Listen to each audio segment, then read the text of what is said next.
Hello everyone. Random quick elementalist build for you. Yes, Catalyst has been a ton of fun. Here's a quick build for you, okay? Give it a bash, give it a try. It's just a quick build. It's a quick build. Jebro's quick builds, the elite specialization version. Don't forget to like, comment, subscribe. Tell me if this sucked when you played it, and tell me what would you change, okay? Arcane, it's going to be loads of damage, fire, all the things, and then you're going to go for Sage's amulet, okay? Sage, links, because speed is difficult in this. Energy cleansing, okay?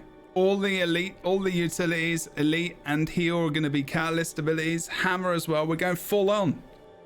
Just go for the fun times of the catalyst, all right? That's what I'm going to do. That's what I'm going to do. Okay, game might when you switch attunements. Boom, boom, boom. You can get a short amount of might and a short amount of might.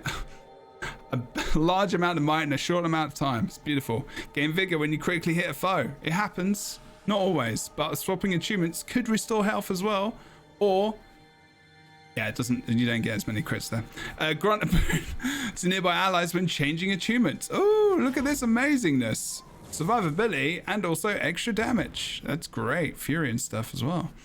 When you disable a foe, gain a boon based upon your current attunement. So you gain might, fury, protection, or damage. So if you are in, for example, air, this should work, hopefully. Oh no, it won't work on the target, will it? Oh no, it did work. I got fury, there you go. And that was from using wind storm. So don't forget, when you disable a foe, you're gonna get yourself some fury, and it makes some sense. Obviously in that lining, as well as depending on what weapons you're using, obviously if you disable a foe, good stuff. Depends what you're using, obviously. Gain concentration and your attunements gain reduced recharge. Beautiful, even better. So we can get into more defensive and offensive attunements easily. Big defensive abilities if you've never played Catalyst before. Immutable stone, okay? Block the next incoming attack. If you block an attack, gain barrier and an aura based on your current attunement, okay? It's very good. That's weird as well. Oh, because you could have that. Oh, okay, that's interesting. I'm not sure how that works. That could be wrong. I get that. Anyway.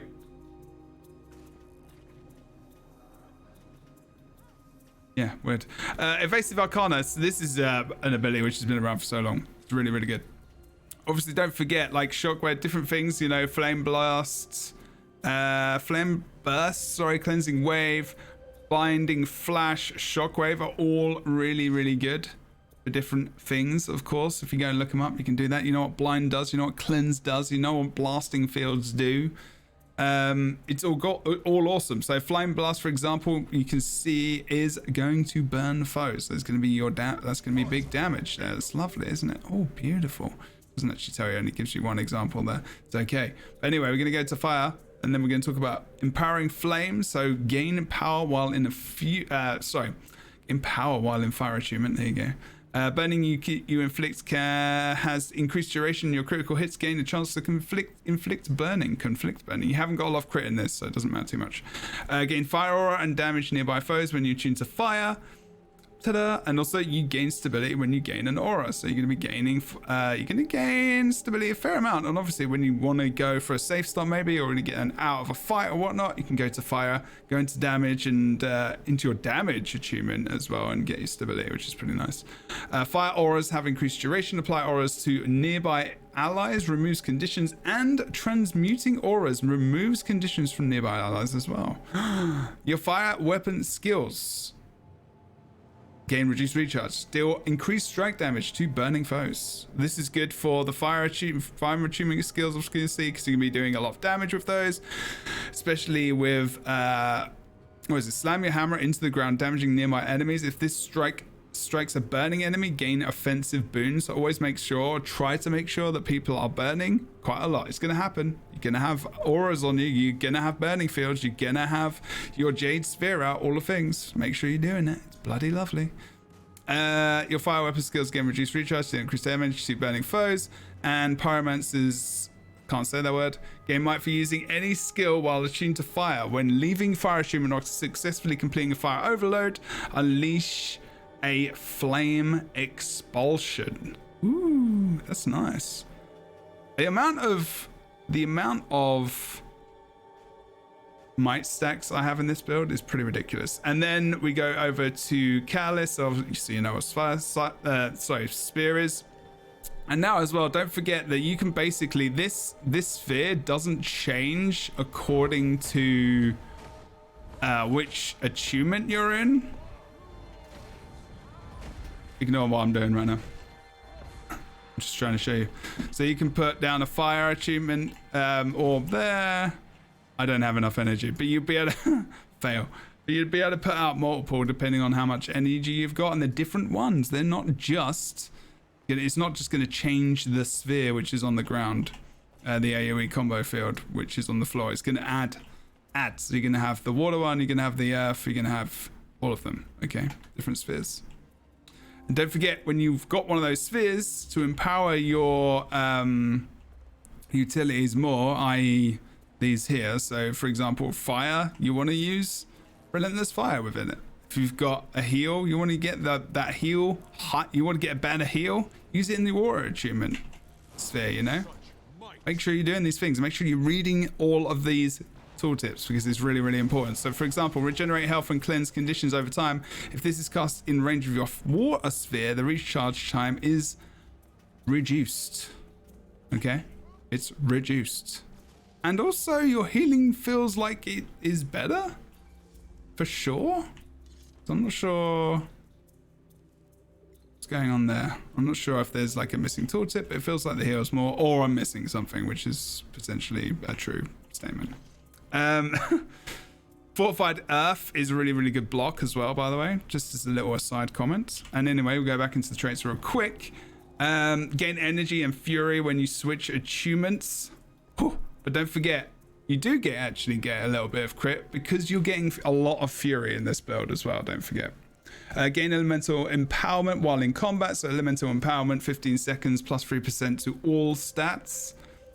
Your Jade Sphere grants a boon to nearby allies, so don't forget you use your Jade Sphere and it's going to give might, it's going to give fury, vigor, or it's going to give resistance. So defensive boons onto water and earth, and then offensive on fire and air. Elemental epitome, gain an aura based on your current attunement when you combo. So gaining an aura grants you elemental empowerment. So don't forget combo fields.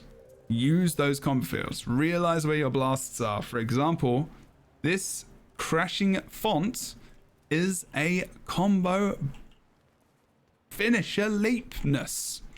Okay, remember the things, they're important. And then finally, gain stability when you gain an aura, which is easy. Makes sense. So peeps, enjoy. Tell me if it was crap. Tell me if it was good. Tell me if it was not good. Okay, and don't forget as well, elemental celerity. Reduce the recharge of your weapon skills of your current attunement. This is activated in range of your sphere. Gain a boon based on the element as well. So make sure you're using that. Pretty much like what I'm doing. For example, I'll do my rotation. So imagine if it's like, you know, put this down 4, 3, 2, whatever. And then I will use this, get all my cooldowns back, and then repeat the rotations to get my maximum damage output. Because, and look at the might. See the might stacks? There's 20 plus there without really thinking about my, I wasn't even doing the right rotation whatsoever. It's really easy to build up damage on this build. Sage's Amulet is really, really good for this as well because it gives you increased survivability. Forget water is very, very defensive. You got a nice little blast there. Also gets you out of a little bit of crap as well. It's not an evader or anything, but it's pretty nice. You do also see Cleansing Typhoon is really awesome because cleanse conditions from yourself, then strike nearby foes.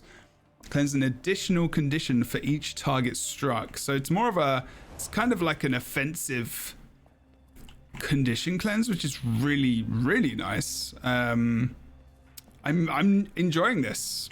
Go forth and tell me how crap it is, but I enjoyed playing it and I'm playing it now. Like, comment, subscribe, Patreon, all the things. Enjoy. Tell me what it's like. Bye.